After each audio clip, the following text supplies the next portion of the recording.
नमो भगवते वासुदेवाय. सार्थ सुबोध ज्ञानेश्वरी.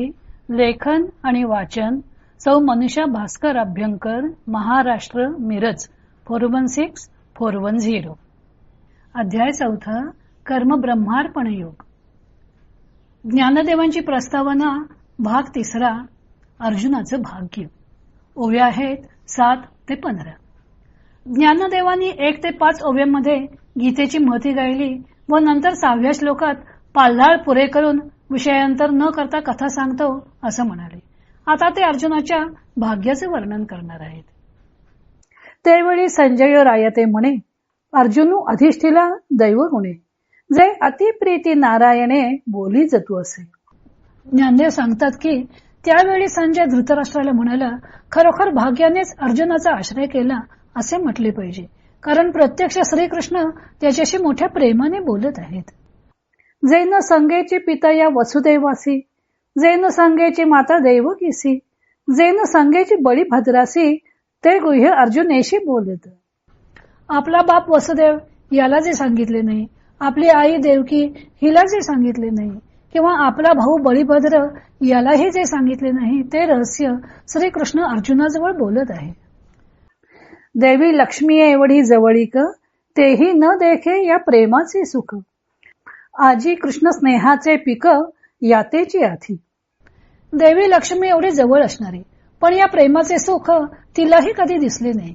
कृष्णाच्या प्रेमाचे फळ यालाच आज लाभत आहे.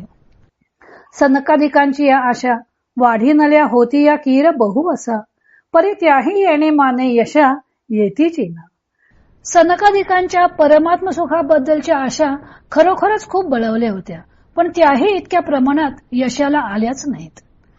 या जगदीश्वराचे प्रेम एथ दिसत असे निरुपम, कैसे पार्थे येणे सर्वोत्तम पुण्य केले.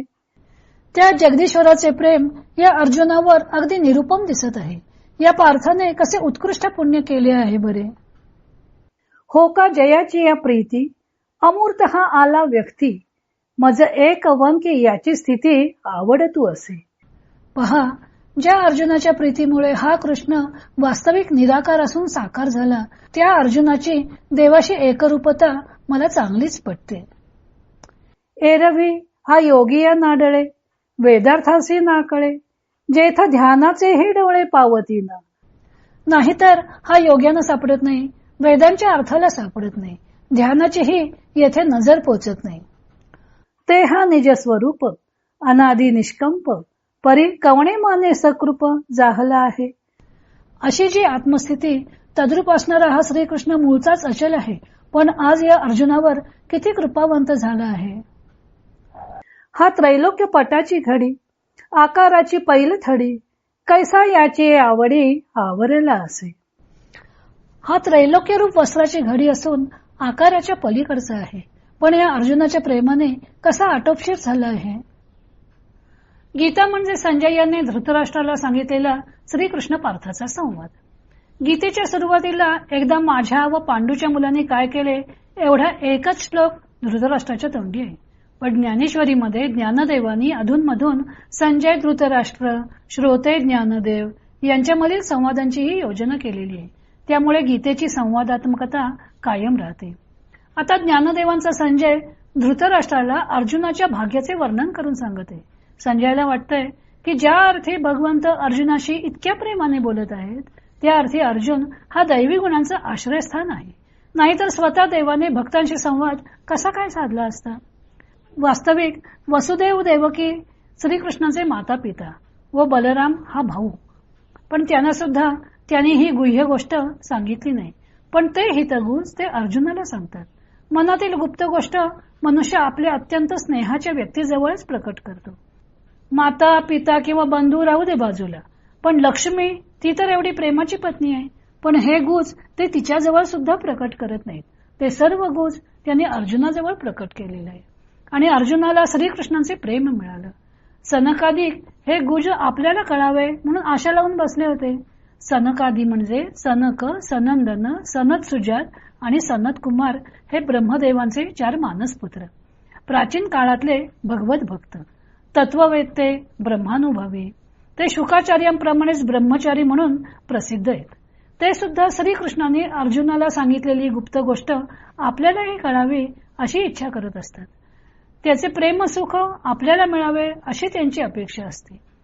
पण त्यांच्या त्या इच्छा मात्र अर्जुनासारख्या सफळ झाल्या नाहीत. श्रीकृष्णांचे अर्जुनावर इतके प्रेम आहे. त्यामुळे ज्ञानदेवांना वाटतं की अर्जुनानं असं कोणतं पुण्य केलं असावं की ज्यामुळे श्रीकृष्णांचं निरुपम प्रेम केवळ अर्जुनाला प्राप्त व्हावं. त्याला कशाची उपमाच देता येणार नाही. पार्थानं विचारलेल्या शंकांची ते उत्तरे देतातच, पण त्याच्या मनात असलेल्या शंकांचीही ते उत्तरे देतात असं पुढे ज्ञानदेवांनी वर्णन केलेलं आहे. पुढे त्यांची नितांत सुंदर ओवी आलेली आहे. हो का जयाची या प्रीती अमूर्त हा आला व्यक्ती. केवळ अर्जुनाच्या प्रेमाकरताच निर्गुण निराकार परमात्मा सगुण साकार रूप घेऊन आला व त्याने त्याचा उद्धार केला. आणि याला कारण पार्थच आहे. त्याचे श्रीकृष्णावरील प्रेम हे एकनिष्ठ आहे, म्हणून त्यांनी त्यांना सगुण साकार व्हायला भाग पाडले. म्हणून ज्ञानदेवांना अर्जुनाचे भगवंतावरील एकनिष्ठ प्रेम अतिशय भावलेले आहे. पुढे 3 ओव्यात ज्ञानदेवाने भगवंतांची स्तुती केली आहे. त्यामुळे हे 4थ्या अध्यायाचे प्रास्ताविक असले तरी या 3 ओव्यांना मंगलाचरणाचं स्वरूप व महत्व प्राप्त झालेलं आहे. ज्ञानदेव म्हणतात की हा श्रीकृष्ण परमात्मा योग्यानं प्राप्त होत नाही, वेदार्थाला आकलन होत नाही व ध्यानानेही मिळत नाही, परंतु हा सच्चिदानंद स्वरूप अखंड अनादी अचल असा परमात्मा अर्जुनाच्या बाबतीत मात्र कृपाळू झालेला आहे. ज्ञानदेव एक मनोज्ञ कल्पना करतात. हा त्रैलोक्य पटाची घडी म्हणजे श्रीकृष्ण हे उकललेल्या त्रैलोक्यरूपी वस्त्राची जणू काही घडी आहेत. श्रीकृष्ण वास्तविक त्रैलोक्य पट आहेत म्हणजे जगत व्यापक आहेत. आकाराची पैलथडी आहेत. आकाराच्या पलीकडे आहेत म्हणजे निराकार आहेत, परंतु आपल्या भक्ताच्या आवडीमुळे त्यांनी आपले जगत व्यापकत्व आवरलं व एकदेशी सगुण असे साकार झाले. आणि याला कारण केवळ अर्जुनाचं प्रेम आहे. याच अध्यायात पुढे भगवंतांनी आपण पृथ्वी तलावर अवतार का घेतो ते सांगितले आहे. त्या दृष्टीने येथील वर्णन पुढील विषयाची सूचना देणारेही आहे. आणि या अर्जुनाच्या प्रेमापोटीच अर्जुनाने न विचारताही भगवंत आपणहून बोलायला लागले आहेत. तो भाग आपण उद्या बघूया.